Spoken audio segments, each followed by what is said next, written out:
Hey, bonjour tout le monde, j'espère que vous allez bien, bienvenue dans cette 11e vidéo dédiée à Couchbase. Et dans cette 11e vidéo dédiée à Couchbase, on va s'intéresser à la gestion des users et à la gestion des groupes. Donc un principe assez simple de RBAC, un peu classique qu'on retrouve dans de nombreuses technologies maintenant, donc du role base access. C'est quelque chose qui, donc si on a quelques mots à dire dessus, qu'on peut gérer à la fois par l'interface graphique, à la fois par la ligne de commande ou par l'API, donc très facile à utiliser. Attention toutefois, il y a pas mal de fonctionnalités qui sont liées à l'Enterprise Edition, donc nous c'est ce qu'on utilise jusqu'ici, donc je vous rappelle que vous pouvez l'utiliser en test, en dev, il n'y a pas de souci.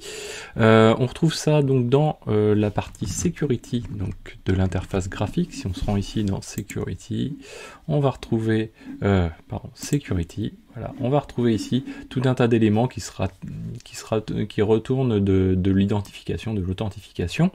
Donc la partie user group ici, éventuellement la gestion de certificats, et puis surtout, comme je vous l'ai déjà mentionné lors de la vidéo précédente en termes de navigation, on a la possibilité donc de consulter les users et les groupes ici, et vous allez pouvoir ici également agir dessus, ajouter des utilisateurs, ajouter des groupes, et vous voyez qu'il est possible d'utiliser l'authentification LDAP et l'association de groupes LDAP à nos groupes Couchbase.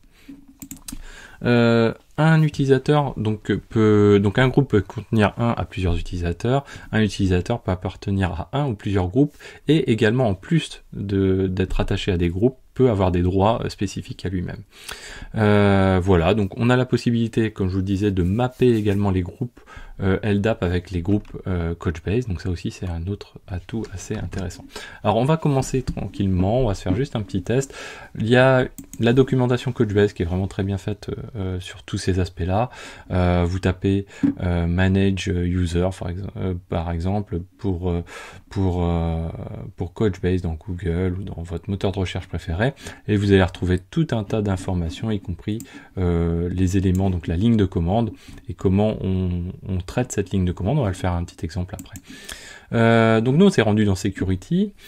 Jusqu'ici, qu'est-ce qui se passe? Vous voyez que j'ai pas d'utilisateur à part l'administrateur, l'utilisateur qui est créé par défaut par Couchbase. Donc là à l'heure actuelle je suis administrateur, donc en fait ça veut dire que j'ai le droit sur tout de faire tout, quoi.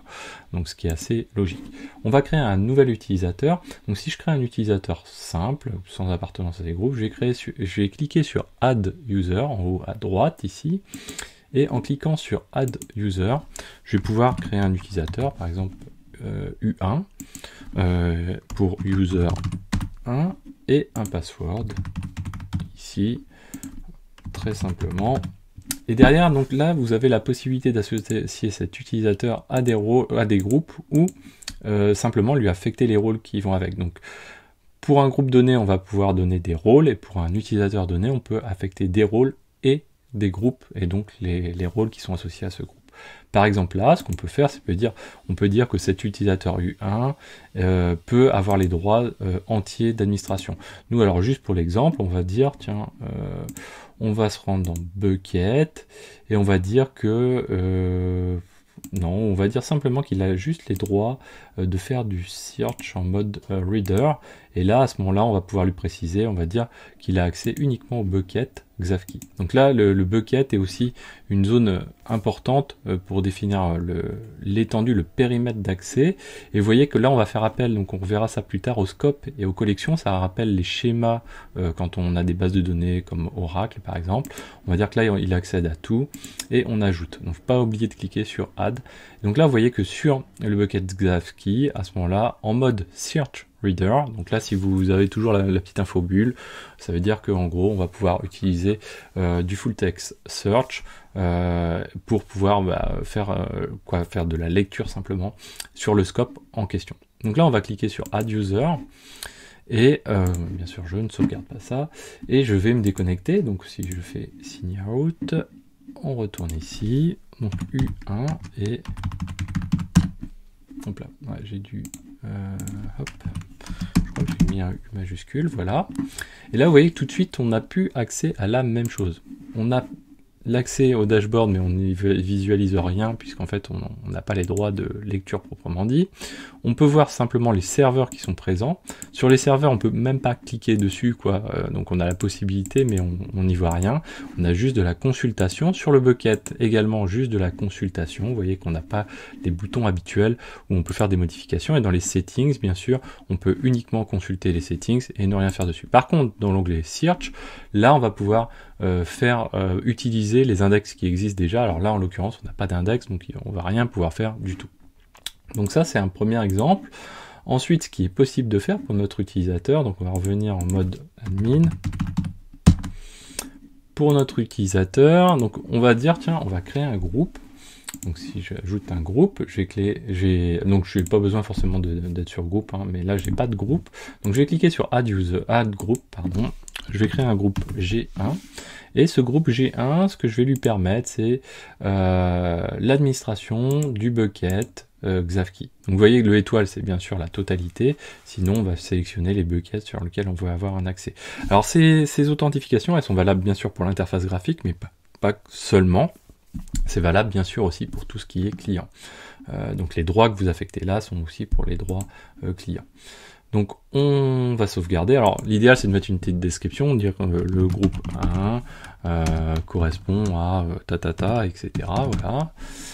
On peut faire ici donc le map vers les groupes LDAP. On va pas s'y intéresser aujourd'hui et on va sauvegarder.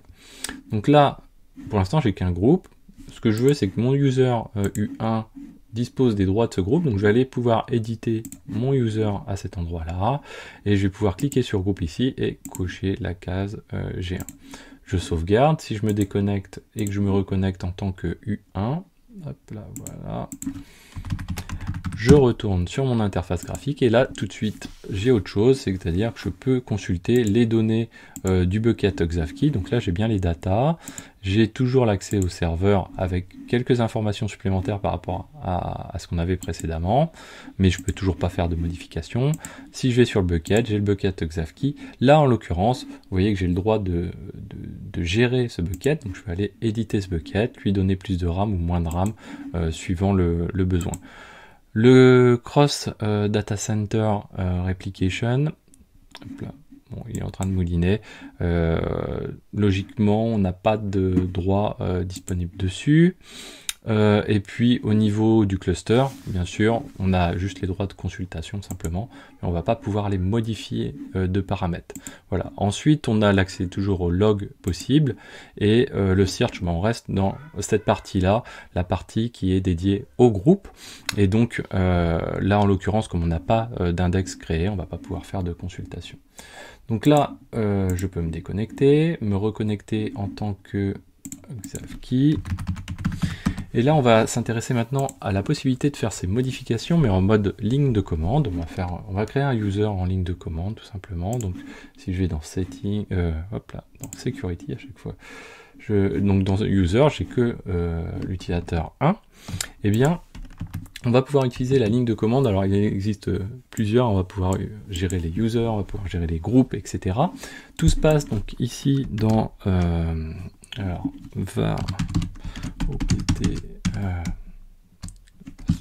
opt Couchbase bin, et dans Couchbase bin ici on va retrouver notre Couchbase CLI, donc notre Couchbase CLI, et dedans on a donc user manage qui va nous permettre de gérer les users. Alors le mieux c'est de faire un help dessus, et dedans on va retrouver, alors je vais dézoomer un tout petit peu, donc là voilà, manage le airbag au niveau des users, pas au niveau des groupes, et vous voyez qu'il va prendre pas mal d'options. Donc ce qu'il faut bien sûr c'est se connecter à un serveur donné, donc il nous faut notre user et notre password de notre user qui permet d'avoir les droits d'administration. On va se connecter à un cluster, on va ensuite pouvoir dire ce que l'on veut faire, si on veut setter les groupes, si on veut gérer les rôles, etc., etc. Et également on va avoir une partie qui est importante, c'est cette partie-ci, qui correspond finalement aux cases à cocher que l'on a, c'est-à-dire on va pouvoir donner les droits de backup admin, et vous voyez qu'entre crochets, ici on a 3 petits points, ça veut dire simplement qu'entre crochets, on va pouvoir préciser les buckets sur lesquels on veut affecter ces droits. Je vous fais un petit exemple, bon, on va reprendre cet exemple-là. Donc on est avec notre user manage, on va lui dire, on va faire bloc par bloc. Donc notre user manage, on va lui dire, première chose, comment se connecter. Donc on va lui dire, écoute, le cluster, tu peux le joindre sur le DNS coach 1, sur le port 8091. On lui donne le username qui est Xavkey, le password, bon là bien sûr c'est en clair, il faut éviter ça, il faut passer plutôt par des variables d'environnement, ce genre de choses. Et ensuite on va pouvoir définir, donc hop, ici, on va dire, on va faire un set, c'est-à-dire qu'en gros, on va créer un utilisateur avec un password et on va lui donner un nom d'usage. On va retrouver comme ceci, voilà. Donc on définit le username, le airbag username, le airbag name. Donc là, ça correspond le username à la partie, à l'alias qu'on utilise couramment. Et puis on a le nom long qui est le name. On va retrouver également ensuite les rôles. Et les rôles correspondent donc à ce qu'on a vu tout à l'heure dans l'aide, c'est-à-dire que dans nos rôles, on va pouvoir ajouter autant de rôles que l'on souhaite, en déterminant entre crochets le périmètre d'utilisation. Donc là, vous voyez que j'ai limité tout à Xavkey, mais si je voulais dire, voilà, pour le data reader, c'est tous les buckets, par contre pour le writer, c'est que Xavkey, et pour le FTS, c'est uniquement Xavkey, je le fais de cette manière-là. Ainsi de suite, donc pour tous les éléments, donc séparés par des virgules, donc vous voyez que ça peut être relativement long. Ensuite, bon, j'ai quoi d'autre? Ceci. Et l'autre élément important, c'est le dernier élément qui est le type d'authentification que l'on va chercher à mettre en place pour cet utilisateur. Alors le haut de domaine local ou external correspond simplement au fait d'utiliser soit l'authentification Couchbase, soit faire appel à une autre authentification comme du LDAP ou du PAM ou autre. Donc là si je lance, hop là, j'ai fait quoi? Argument, alors j'ai dû oublier une virgule, très certainement. Toc toc toc. Alors, rôle. Argument data reader. Alors, où est data writer? Data reader. Ah, c'est le étoile. Ah oui, alors le étoile, en fait, il faut le remplacer par rien du tout. Si on veut le mettre partout, on va se remettre sur Xavkey, on le lance. Alors, non, c'était pas ça. J'ai dû avoir un petit quelque chose, index, manage index, double tiret haute domain. Alors, argument. Alors très certainement, j'ai un des éléments qui est mal rédigé. Alors c'est pas grave, on va le raccourcir. Je dois avoir, donc ça doit être data writer, data reader qui doit pas être bon. Data reader pour les rôles. Étonnant. Alors ce qu'on va faire, on va repartir. C'est pas grave. J'ai un exemple sous le coude, puisque je l'utilise régulièrement pour mon script de création de cluster. On va reprendre un exemple qu'on doit avoir ici, voilà. Hop, voilà. Et on va se remettre là. Bon, bah là, il vient de le faire. Hop, c'était un petit peu rapide. Alors, je sais pas où était l'erreur finalement, du coup. Donc, j'ai bien la connexion clusters avec le password, le set du user, le username, le rôle, data reader, data writer. Je sais pas où est la différence finalement, parce que j'ai pas l'impression d'en voir. Xavkey haute locale. Ouais, j'ai pas l'impression d'en voir. Vous voyez, donc là, le résultat final de cette ligne de commande, c'est qu'on a défini un nouvel utilisateur. Et donc, du coup, si je me rends ici, j'ai même pas besoin de rafraîchir la page. Je me retrouve avec un nouvel utilisateur user 1 qui est défini ici. Dont le password est 1, 2, 3, 4, 5, 6 également. Donc, on peut le tester. On va faire un sign out. User 1. Je vais me reconnecter dessus. Sign in. Hop.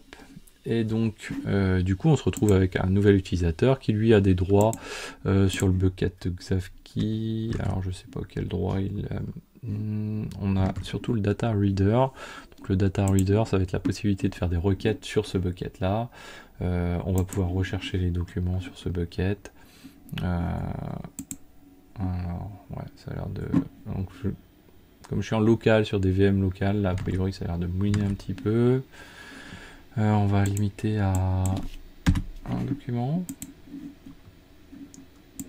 Voilà, on va limiter complètement comme ceci. On va mettre à 100 ici. Et on va lancer. Alors, je pense que mes VM sont juste un petit peu à bout de souffle. C'est pas grave.